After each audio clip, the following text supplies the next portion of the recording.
Closed guard section. Closed guard. Legs locked tight. Opponent stuck in your lap. Why beginners love it? Simple, it feels safe. You trap them, they can't move. But here's the truth. Closed guard is Jiu Jitsu's bad relationship. Once they're in, they don't let go. Control comes from three things: posture, hips, grips. Break their posture down. Move your hips out. Keep strong grips. Most white belts, they just squeeze. They hold on for dear life. Then, gas tank empty. Hidden hack time. Don't just squeeze endlessly. Use angles instead. Shift your hips sideways. Create space, then attack. Angles beat strength every time. And let's be real, closed guard makes funny moments. Like when your buddy gets stuck, and you're both sweating like crazy. It looks less like fighting, and more like bad cuddle time. But hey, it works. From arm bars, to triangles, to sweeps. All roads start here. Now I wanna know, how many times have you gassed out, just trying to hold closed guard? Be real, how many times has this position drained your gas tank? Type it below. Alright, next position coming up. But remember this. Closed guard is simple. Simple doesn't mean easy. Master it, or get stuck forever. Open guard styles. Closed guard is safe. But what happens when your legs open up? Welcome to open guard. It's freedom. It's chaos. It's control, but with style. Here's the truth. Open guard rules modern Jiu Jitsu. Because it gives options. Lots of them. Spider guard. De la Riva. Butterfly guard. Each one is a weapon. Spider guard, arms trapped like ropes. De la Riva, leg wrapped like a hook. Butterfly guard, sit up, lift, sweep. These guards look cool. They feel powerful. And when they work, your opponent feels helpless.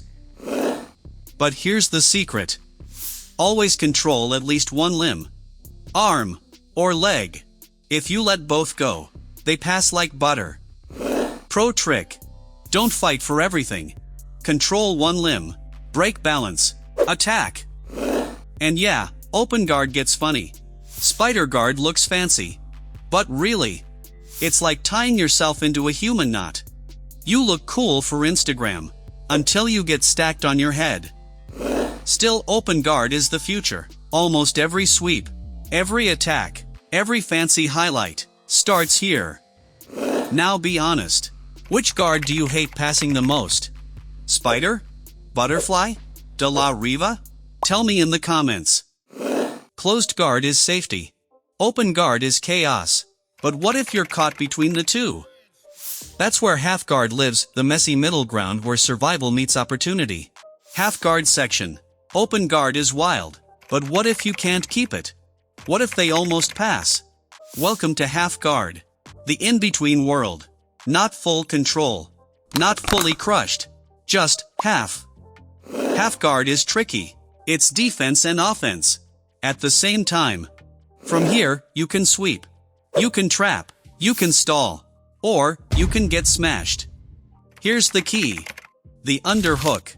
Whoever wins the underhook usually wins the half guard. Top fighter gets it, they flatten you. Game over. Bottom fighter gets it, they sweep, they climb, they win. Now, the secret hack. Knee shield saves lives. Keep your knee high. Frame with your shin. That one block buys you time, space, survival. Half guard is also a meme. Why?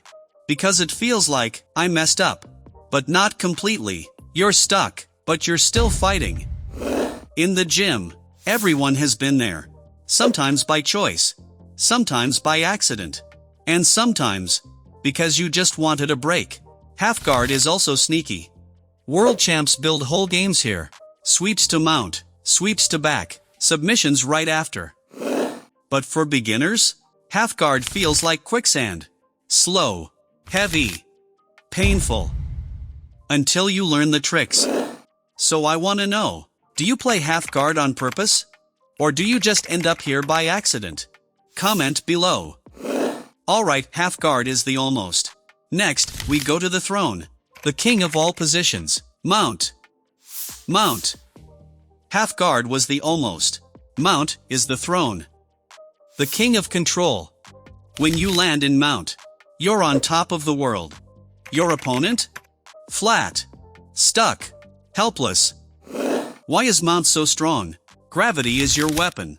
Your weight crushes their chest. Every breath feels heavy. Every move feels blocked. From here, the attack menu opens. Arm bars. Americanas. Mounted triangles. Chokes. Almost endless. This is why white belts fear mount. 1 second they're rolling. Next second, they're a pancake. And here's the hidden hack. Grapevines plus hip pressure. Slide your legs inside. Stretch them out. Drive hips down. Now your opponent feels like a truck is parked on them. Every escape gets harder. Every breath feels tighter. This is mount at its worst. Or best. Depends which side you're on. And let's be honest. Mount is hilarious too. It's basically like sitting on your little brother. Total dominance. Zero chance of escape. If you grew up with siblings, you already know the move. In competition, mount wins fights. In training, it teaches patience. Don't rush. Control first. Finish later. But here's the truth. Mount isn't unbeatable. Good players shrimp. Bridge. Roll. Escape. That's why pressure matters more than size.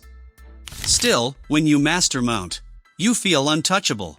It's the throne, the crown, the kingdom. So tell me, what's worse? Being crushed in mount, or trapped in side control? Comment below. Alright, we've seen the throne. Next up, the smother. Side control, the heavy blanket of Jiu Jitsu. Side control. Mount is the throne. Side control? It's the smother. The heavy blanket of Jiu Jitsu. Chest glued to chest. Hips pinning. Shoulder pressure cutting in. It's not just heavy. It's like someone hit pause on your body. That's the real power of side control. Arms stuck. Hips stuck. Head stuck. It feels like quicksand, but heavier. From side control, transitions open. Mount is 1 step away. Back control is 1 spin away. Submissions wait everywhere. Kimuras. Americana. Arm triangles. Here's the hidden hack. Head and arm control. Trap both. Lock the head tight. Pin the arm across. When you do this, escape is almost impossible. They'll wiggle. They'll push. But you own them. And let's be real. Side control is a meme. It's a wet blanket. Except this blanket makes you question all your life choices. Why did I even train today? Why do I even roll? Why do I exist? Bonus meme? The shoulder of justice. That guy. The one who drives his shoulder into your face. And whispers. Just relax, bro. Yeah. Everyone hates that guy. But side control isn't just pain. It's strategy. Good players use it as a hub. From here, they float. Mount. Back. Knee on belly. Attack after attack. Beginners hate it. Advanced players love it. Because side control teaches control itself. Not rushing. Not forcing. Just crushing. So, question for you. What's worse, getting stuck under mount, or being smothered in side control? Drop it in the comments. Alright, mount was the throne. Side control was the blanket. Next, north-south. The position nobody wants. Until they realize how deadly it really is. North-south. Side control crushed you flat. But what if we spin lower? Welcome to north-south. It looks innocent. 2 people lying opposite. One on top. One on bottom. Like nothing's happening. But don't be fooled. North-south is sneaky. It's underused. It's underrated. And it's dangerous. From here, the top player controls the head. Pin the shoulders. Block the arms. And slowly, the bottom player runs out of air. Submissions? Plenty. North-south choke. Kimura setups. Arm locks. Even transitions back to side. So why do people ignore it? Because it looks boring. It feels weird. And most beginners don't get it. But here's the hidden hack. Rotate your hips. Don't just lay flat. Shift your weight in circles. Your opponent feels stuck. Like cement pressing down. Every angle tighter. Every escape harder. And yeah, North-South has meme energy. It looks harmless. Until you realize you're basically being smothered by someone's belly button. It's not glamorous. It's not Instagram highlight material. But it works. In the gym, people laugh about it. But once you feel the choke sink in, it's not funny anymore. It's panic. It's pressure. It's tap time. The best part? Nobody expects it. Everyone trains for mount, for guard, for side control. Then suddenly, they're stuck under North-South. That's why smart players use it. It's the hidden gem of control. Quiet. Simple, but deadly. So, question for you. Have you ever tapped to a North-South choke? Or do you think it's overrated? Tell me in the comments. Alright, North-South is sneaky. But next comes the crown jewel. The position everyone fears most. Back control, the ultimate checkmate. Back control. North-South is sneaky. But back control? This is checkmate. Once you're on the back, game over. Your opponent is trapped. They can't see you. They can't hit you. They can only panic. Why is the back so powerful? Because it's total control. You've got the hooks in. Or even worse, the body triangle. Legs locked. Hips crushing. Every breath harder. Your arms? Seatbelt grip. One arm over. One arm under. Chest tight to their back. They try to wriggle. But there's nowhere to go. And then comes the finish. The rear naked choke. The king of submissions. Arm slides under the chin. Grab your bicep. Hand behind the head. Squeeze. Sleep time. But here's the hidden hack. Trap the wrist first. Pin one arm with your leg. Or lock it with your hand. Now they can't defend. No hands. No hope. No escape. And of course, back control has meme vibes too. It's like Netflix. Once you've got it, they're locked in for months. No escape. No refund. Only suffering. In training, everyone fears this, because once the back is taken, you know the end is near. Even the best fighters admit, it feels like drowning on dry land. The back is the great equalizer. Small fighter, big fighter, doesn't matter. If they take your back, it's checkmate. So tell me, what's scarier?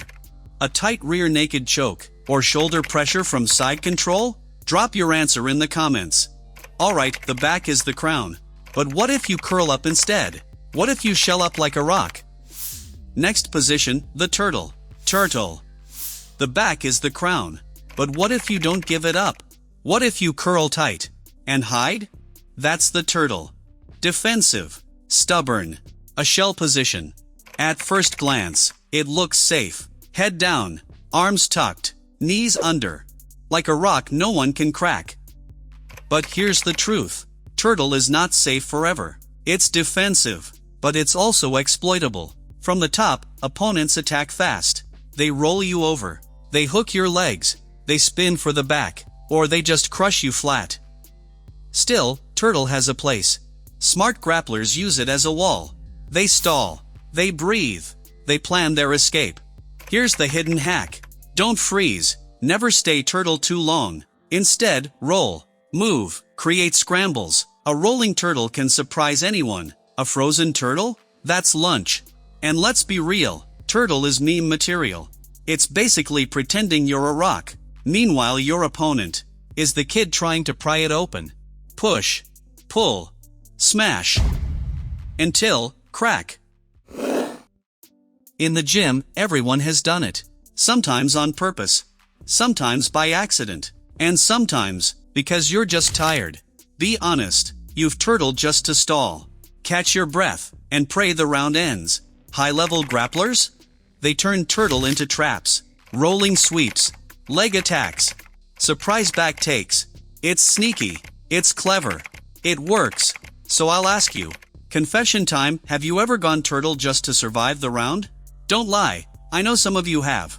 Let's hear it in the comments. Alright, turtle is the shell. But Jiu Jitsu isn't just about one spot. It's about the chain. The ladder. The hierarchy. Next, position recap. Positions are the skeleton of Jiu Jitsu, the map that makes everything work. From guard to mount, from side to back. Every sweep and every submission starts with position. Master the ladder, climb step by step, and your game transforms. Skip it, and nothing sticks. And this is just part 1. Because if positions are the skeleton, guards are the playground. Spider. Butterfly. De la Riva. That's next. Every Jiu Jitsu guard style explained in 15 minutes. Don't miss it.